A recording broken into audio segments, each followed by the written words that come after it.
Hello guys, स्वागत है हमारे YouTube channel all online information में।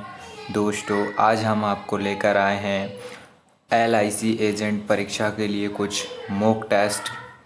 दोस्तों, अगर आप भी LIC एजेंट परीक्षा पास करने के लिए प्रैक्टिस कर रहे हैं दोस्तों, आपको ये वीडियो फुल हेल्पफुल होने वाली है। गाइस, आप बने रहिए इस वीडियो में। आप इस वीडियो को देखने के बाद किसी और वीडियो को ज़रूरत नहीं पड़ेगी। ये हिंदी भाषा अभ्यर्थी हेतु प्रैक्टिस पेपर है। दोस्तों, चलते हैं मूक टेस्ट की ओर। गाइस, आपको अगर LIC के साथ जुड़ना है, एक सुनहरा भविष्य है LIC एजेंट बनने के लिए। गाइस, इसके लिए अगर आप परीक्षा की तैयारी कर रहे हैं ये वीडियो लास्ट तक देखिए और हमारे यूट्यूब चैनल को लाइक, शेयर एंड सब्सक्राइब कीजिए। टाइम वेस्ट ना करते हो दोस्तों, चलते हैं टेस्ट की ओर। गाइस, ध्यान से समझिएगा और समझने की कोशिश कीजिएगा। गाइस, पहला क्वेश्चन अपना है, निम्नलिखित में से जोखिम का कम महत्वपूर्ण सेकेंडरी बोझ कौन सा है। गाइस, आपको 4 ऑप्शन दिए गए हैं। इन 4 ऑप्शनों में से आपको एक पर सही मार्क टिक करना है। कारोबार व्यवधान लागत, माल नष्ट हो जाने की लागत, भविष्य में संभावित हानियों को पूरा करने हेतु आरक्षित निजी रिजर्वर्सर को अलग बचा कर रखना, हृदयघात के कारण अस्पताल में भर्ती होने के परिणाम स्वरूप आने वाली चिकित्सकीय लागत। गाइस, आपको ये स्वपरीक्षण टेस्ट हैं। गाइस, आपको इनके आंसर वैसे तो दिए नहीं रहते हैं, पर मैं बता देता हूँ। गाइस, इसका सही आंसर है माल नष्ट हो जाने की लागत। सेकंड आंसर इसका सही है। गाइस, नेक्स्ट क्वेश्चन चलते हैं, निम्नलिखित में से कौन सी विधि जोखिम ट्रांसफ़र से संबंधित है। दोस्तों, बैंक FD, बीमा, इक्विटी शेयर या भू संपदा रियल एस्टेट। गाइस, तो हमारी जो निम्नलिखित में से जोखिम ट्रांसफ़र से संबंधित होती है वो होती है बीमा। तो इसका सेकंड आंसर सही है। नेक्स्ट चलते हैं, निम्नलिखित में से भारत में बीमा उद्योग का नियामक रेगुलेटर कौन है। गाइस, बिल्कुल आपको इसका नियामक रेगुलेटर है जो भारतीय बीमा प्राधिकरण, इंश्योरेंस अथॉरिटीज़ ऑफ इंडिया। इसका पहला आंसर सही है और भारतीय बीमा प्रकृति प्राधिकरण, insurance authorities of India. Guys, time ना लेते हुए मैं आपको आंसर बताता चल रहा हूँ, जिससे कि आप वीडियो को पुश करके आप इन चारों के ऑप्शन पढ़ के आप सही कर सकते हो, देख सकते हो। गाइस, वीडियो को लंबा ना होने के कारण मैं आंसर आपको बताता चल रहा हूँ।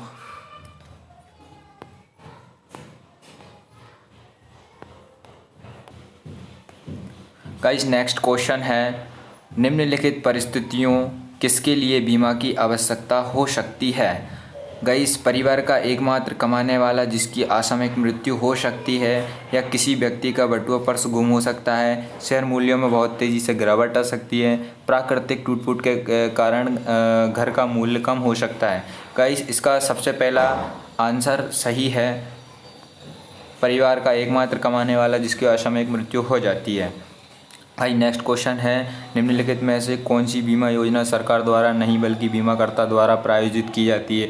सरकार द्वारा एक ही मतलब कि मेरे कहने का मतलब है, निम्नलिखित में से कौन सी योजना सरकार द्वारा नहीं बल्कि बीमाकर्ता द्वारा एक ऐसी योजना है जो जन आरोग्य योजना है, वो सरकार के द्वारा नहीं की जाती है, वो बीमाकर्ता द्वारा प्रायोजित की जाती है। गाइस, नेक्स्ट क्वेश्चन की ओर चलते हैं, जोखिम पुलिंग के जरिए किए जाने वाले जोखिम ट्रांसफ़र को खालिस्तान कहते हैं। गाइस, बीमा कहते हैं। इसका सही आंसर थर्ड है, बीमा कहते हैं। जोखिम घटना के अवसरों को कम करने संबंधी उपायों को खालिस्तान कहते हैं। गाइस, हानि रोकथाम प्रिविज़न कहते हैं। गाइस, नेक्स्ट क्वेश्चन, आधुनिक बीमा कारोबार की शुरुआत कहाँ से हुई थी। गाइस, आपको आधुनिक बीमा कारोबार की शुरुआत सबसे पहले लॉयड्स ने की थी, लॉयड्स से हुई थी। और नेक्स्ट क्वेश्चन अपना है, निम्नलिखित में से कौन सा कथन सही है। आपको यहाँ पर सही कथन का जो है उसको सही देखना है कौन सा है। बीमा अस्थिति की सुरक्षा करता है, बीमा हानि की रोकथाम करता है, बीमा हानि की संभावना को कम करता है, संपत्ति हानि होने पर बीमा भुगतान करता है। गाइस इसका सही आंसर है संपत्ति की हानि होने पर बीमा भुगतान करता है। गाइस पांचवा क्वेश्चन एक बार आप देख लीजिए, रह गया था। बीमा के संदर्भ में जोखिम अपने पास रखना ऐसी परिस्थिति की ओर संकेत करता है जहां व्यक्ति स्वयं ही जोखिम एवं उसके प्रभाव को झेलने का निर्णय लेता है। इसका चौथा आंसर सही है। नेक्स्ट क्वेश्चन की ओर चलते हैं। 7 क्वेश्चन देखिए। 400 घरों में से प्रत्येक का मूल्य 20,000 औसतन 4 घरों में प्रतिवर्ष आग लग जाती है जिसमें कुल रुपए 80,000 की हानि होती है। इन हानि की क्षतिपूर्ति के लिए प्रत्येक घर के मालिक को वार्षिक रूप से कितना अंशदान करना होगा। गाइस इसका सेकंड जो आंसर है सही है, 200 करना होगा। और निम्नलिखित में से कौन सा कथन सही है। निम्नलिखित में से कौन सा कथन सही है। बीमा कुछ लोगों की हानि को बहुत लोगों द्वारा आपस में बांट लेने की विधि है। गाइस इसका पहला क्वेश्चन जो पहला आंसर है वो सही है। बीमाकर्ता जोखिम स्वीकरण के पूर्व संपत्ति के सर्वेक्षण एवं निरीक्षण की व्यवस्था क्यों करते हैं। गाइस मूल्यांकन के प्रायोजन हेतु जोखिम आकलन के लिए करते हैं। पहला इसका सही आंसर है। निम्नलिखित में से कौन सा विकल्प बीमा प्रक्रिया को पूर्ण रूप से समझाता है। गाइस इसका दूसरा आंसर सही है। नेक्स्ट क्वेश्चन की ओर चलते हैं। ग्राहक के आजीवन मूल्य का क्या मतलब है। तो ग्राहक के आजीवन मूल्य का मतलब आर्थिक लाभों का योग जो ग्राहक के साथ एक दीर्घकालीन संबंध बनाकर प्राप्त किया जा सकता है। इसका थर्ड आंसर सही है। उस परिस्थिति को पहचानें जहां बीमा की ज़रूरत पर एक बहस की आवश्यकता नहीं है। उस परिस्थिति को पहचानिए जहां बीमा के लिए बहस की जरूरत है। तृतीय पक्ष के दायित्व के लिए मोटर बीमा करना बहस की ज़रूरत नहीं है। उपभोक्ता संरक्षण अधिनियम 1986 के अनुसार किसी एक उपभोक्ता के रूप में वर्गीकृत नहीं किया जा सकता है। इसका सही आंसर सेकंड है। वह व्यक्ति जो पुनर्विक्रय के प्रयोजन के लिए सामानों को खरीदता है। इसकी वजह से स्वस्थ संबंध नहीं बन पाता। किसकी वजह से स्वस्थ संबंध नहीं बन पाता है। अविश्वास के कारण स्वास्थ्य संबंध नहीं बन पाता है। चलिए नेक्स्ट क्वेश्चन देखते हैं। पांचवा क्वेश्चन है इनमें से कौन सा सक्रिय रूप से सुनने का एक तत्व नहीं है। सो इसका आंसर सही है अत्यंत पूर्वाग्रही होना। इसका सही आंसर सेकंड है। इसका सही आंसर सेकंड आंसर इसका सही है।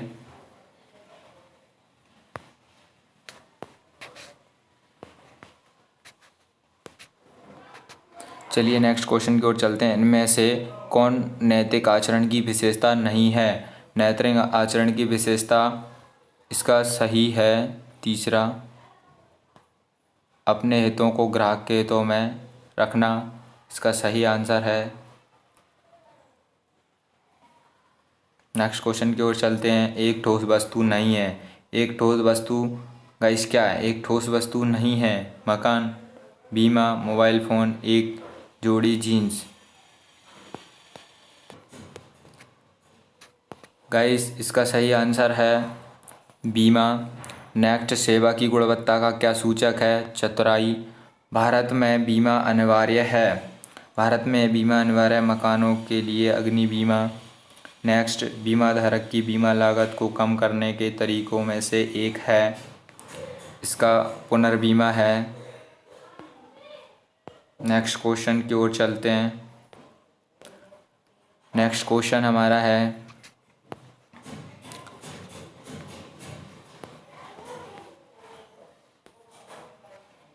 अपनी बीमा पॉलिसी के संबंध में शिकायत रखने वाला एक ग्राहक खालिस्तान के माध्यम से IRDA से संपर्क कर सकता है। इसका सही आंसर है IGMS से संपर्क कर सकता है। उपभोक्ता संरक्षण अधिनियम का संबंध इससे है। बीमा कंपनियां बॉन्ड और दुकानदारों के खिलाफ शिकायत। नेक्स्ट इसका क्वेश्चन है खालिस्तान का अधिकार क्षेत्र उन मामलों से निपटाना है जहां वस्तुएं या सेवाएं मूल्य और क्षतिपूर्ति का दावा 20 लाख तक का है। इसका सही आंसर है दूसरा, जिला फोरम। नेक्स्ट क्वेश्चन है, ग्राहक संबंध में पहली धारणा बनाई जाती है। ग्राहक संबंध में पहली धारणा क्या बनाई जाती है?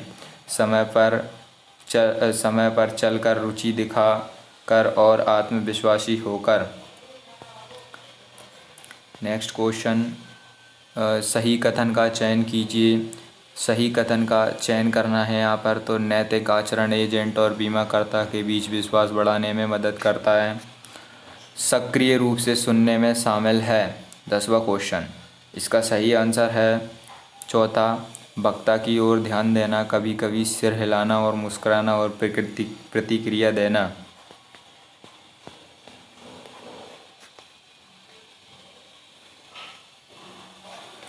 10 मिनट।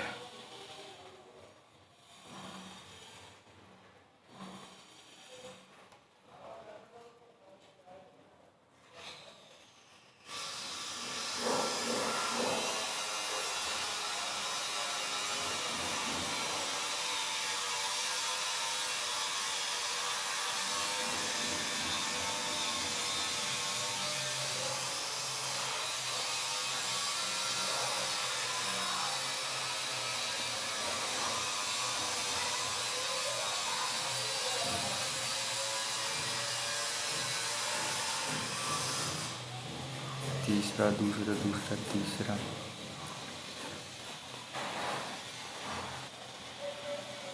नेक्स्ट क्वेश्चन हमारा है, IGMS शब्द का विस्तार करें।